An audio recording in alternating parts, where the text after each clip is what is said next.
ధర్మం పట్టుకున్న వాడి కోసం భగవంతుడు ఎంత వెంపర్లాడతాడన్న దానికి నేను మీకు ఒక్క ఉదాహరణ చెప్తాను. నేను ఆ ప్రధానమైన విషయాన్ని స్పృశించకపోతే నేను ప్రవచనం చేయడంలో ముఖ్యమైన విషయాన్ని విడిచిపెట్టేసినట్టు లెక్క. ఇది చాలా ప్రధానం. ఎందుకనంటే మీరు చూడండి, భీష్మాచార్యుల వారు కౌరవ పక్షాన యుద్ధం చేస్తున్నారు. కృష్ణ పరమాత్మ అర్జునుడికి సారథిగా పాండవ పక్షాన ఉన్నాడు. భీష్మాచార్యుల వారు కౌరవులకు సర్వసైన్యాధిపతిగా బయలుదేరినప్పుడు దుర్యోధనుడితో స్పష్టంగా ఒక మాట చెప్పాడు. నేను ధర్మరాజుని, భీముడి, అర్జునుడిని, నకులుణ్ణి, సహదేవుణ్ణి 5గురిని మాత్రం దొరికినా చంపను, బంధించను, వాళ్ళ జోలికి వెళ్ళను. మిగిలిన వాళ్ళని ఎవరినైనా చంపుతాను, ఎంత సైన్యాన్నైనా చంపుతాను. ఎందుకనంటే దేవతలు, యక్షులు, గంధర్వులు, కిన్నెరులు, కింపురుషులు ఎంతమంది కట్టుకొచ్చినా నాతో యుద్ధం చెయ్యలేరు. నాకు స్వచ్ఛంద మరణం వరం ఉంది. కాబట్టి అంతవరకు మాత్రమే యుద్ధం చేస్తాను తప్ప పాండవుల జోలికి వెళ్ళనన్నాడు. ఒప్పుకున్నాడు దుర్యోధనుడు. యుద్ధం జరుగుతోంది. అర్జునుడు రెట్టించిన ఉత్సాహంతో యుద్ధం చేస్తున్నాడు. రాత్రివేళ నిద్రపోవడానికి సిద్ధపడుతున్న భీష్మాచార్యుల వారు శిబిరంలో ఉండగా దుర్యోధనుడు వెళ్ళి 3వ రోజు రాత్రి ఎంత కఠినమైన మాటలో మాట్లాడాడు. ఎంత కఠినంగా మాట్లాడాడంటే భారతంలో చదవడానికి మనకి బాధేస్తుంది. ఇంతటి మహానుభావుడు, ఇంతటి త్యాగమూర్తి, ఇంతటి ధర్మాత్ముడు, ఇంతటి మహావీరుడు యుద్ధానికి బయలుదేరేటప్పుడు చెప్పాడు, నేను పాండవుల్ని ఏం చేయనని. ఒప్పుకుని సర్వసైన్యాధిపతిని చేశాడు.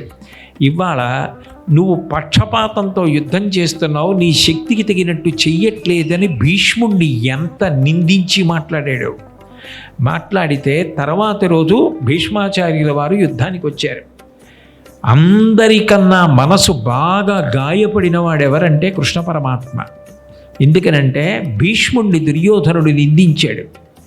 అంతటి ధర్మాత్ముడు, అంతటి భక్తుడు, ప్రహ్లాద, నారద, పరాశర, పుండరీక అని భీష్మాచార్యుల వారి పేరు కూడా అందులో చెప్తారు. భీష్ముడి పేరు చెప్తే కృష్ణుడికి అంత ప్రీతి. అంతటి ధర్మాత్ముడిని పట్టుకుని అన్నన్ని మాటలు అన్నావు. భీష్ముడంటే ఏమిటో లోకానికి తెలియ చెప్తానన్నాడు. నిజానికి భీష్ముడు అటు యుద్ధం చేస్తున్నాడు, ఇటు అర్జునుడు రథం వచ్చింది. ఇద్దరు యుద్ధం చేస్తున్నారు. భీష్ముడు వేసిన బాణ పరంపరకి అర్జునుడు తట్టుకోలేకపోయాడు. మీరు ఒక్కటి ఆలోచించండి, నిజంగా కృష్ణుడు చంపేద్దామని అనుకున్నాడు అనుకోండి, ఆయుధం పట్టుకోవాలి.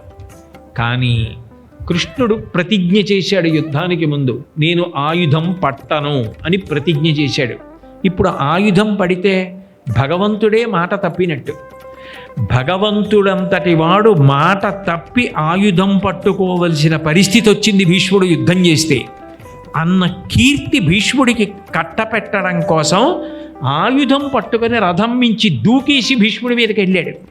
అర్జునుడిని రక్షించుకోవడం కాదు అక్కడ ప్రధానం. మీరు భారతం బాగా చదివితే అర్థమవుతుంది. భీష్ముడి కీర్తి నిలబడాలి, అందుకోసం పట్టుకున్నాడు ఆయుధం. అందుకు పోతన గారు ఆ హృదయాన్ని అందుకొని భీష్ముడు ఆ స్తోత్రం చేస్తాడు కృష్ణ పరమాత్మని.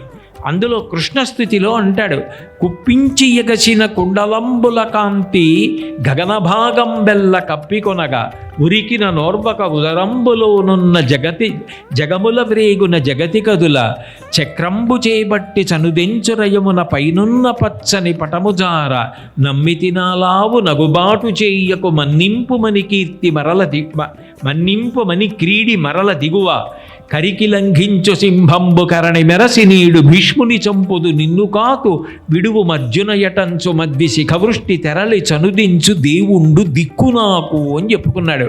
భీష్ముణ్ణి ఎవరు నీకు దిక్కు అని అడిగితే నాకు ఎటువంటి వాడు దిక్కు అంటే కృష్ణుడి గురించి చెప్తూ ఒక మాట అన్నాడు, కుప్పించి ఎగసిన కుండలంబుల కాంతి గగనభాగం బెల్ల కప్పికొనగా.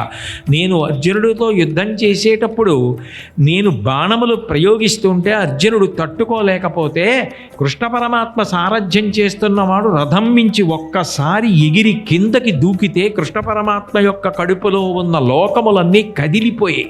కుప్పించి ఎగసిన కుండలంబుల కాంతి గగన భాగం బెల్ల కప్పికొనగా ఆయన యొక్క చెవులకు పెట్టుకున్న కుండలాలు కృష్ణుడి కుండలాల యొక్క కాంతి ఆకాశమంతా కప్పేస్తే జగముల వ్రేగున జగతి కదుల చక్రంబు చేయబట్టి చనుదించురయమున పైనున్న పచ్చని పటముజార ఆ చక్రం పట్టుకుని పైనుంచి దూకేసి భీష్మాచార్యుల వారి మీదకి వెళ్ళిపోయి నిన్ను చంపేస్తానని వెడుతుంటే పైన వేసుకున్న ఉత్తరీయం జారి కింద పడిపోతే చేతకాని వాడైపోయాడు అర్జునుడు, యుద్ధం చెయ్యలేకపోయాడు. అందుకని భీష్మాచార్యుల వారిని చంపడానికి కృష్ణుడు వెళ్ళాడని లోకం రేపు చెప్పుకుంటే నాకు సిగ్గు బావా, వదిలేయి అని చెప్పి మన్నింపు మరి క్రీడి మరల తెగువ కరికి లంఘించు సింహంబు కరణి మెరసి నేడు భీష్ముని చంపుది నిన్ను కాతో విడువు మధ్యునయటంచు మధ్య శిఖ వృష్టి తెరలి చనుదించుది ఉండు దిక్కు నాకు.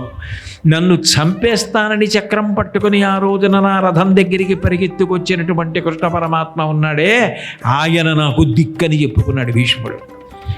మీరు ఒక్కటి ఆలోచించండి, కృష్ణ పరమాత్మ ఎప్పుడైనా అవతల వారిని చంపాలనుకుంటే చక్రం పట్టుకుని పరిగెత్తుకుంటూ దగ్గరికి వెళ్ళి జుత్తట్టుకుని వాడి కంఠాన్ని చక్రం పట్టి రంపం పెట్టి కోసినట్టు కోశాడా?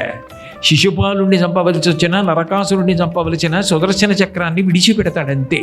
మరి భీష్మాచార్యుల వారి విషయంలో చక్రం విడిచిపెట్టకుండా చక్రం పట్టుకుని భీష్ముడి రథం దగ్గరికి పరిగెత్తడం ఏమిటి అంటే భీష్ముడిని చంపడం కాదు ఉద్దేశ్యం. ఇంతటి ధర్మమూర్తి, ఇంతటి శౌర్యం ఉన్నవాడిని దుర్మార్గుడైన ధృతరాష్ట్రుడు నిన్న రాత్రి నిందించాడు. నా భక్తుడు భీష్ముడి మనసు గాయపడింది. అంతకన్నా ఎక్కువ నేను బాధపడ్డాను.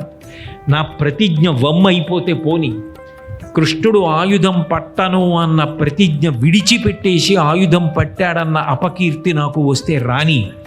కానీ భీష్ముడు ఎంత గొప్పవాడో అందరూ గుర్తుండిపోయేటట్టుగా ఆఖరికి కృష్ణుడు చక్రం పట్టుకున్నాడన్న అపఖ్యాతి వచ్చిన ఆయనకి గౌరవం తెచ్చి దుర్మార్గుడైన దుర్యోధనుడికి బుద్ధి చెప్తానని చక్రం పట్టుకున్నాడు. అంటే ధర్మం పట్టుకున్న వాడి కోసం భగవంతుడు అంత పరుగులు తీస్తాడు, తన ప్రతిజ్ఞ కూడా విడిచిపెట్టేస్తాడు. ధర్మము అంటే ఆయనకి అంత అనురక్తి.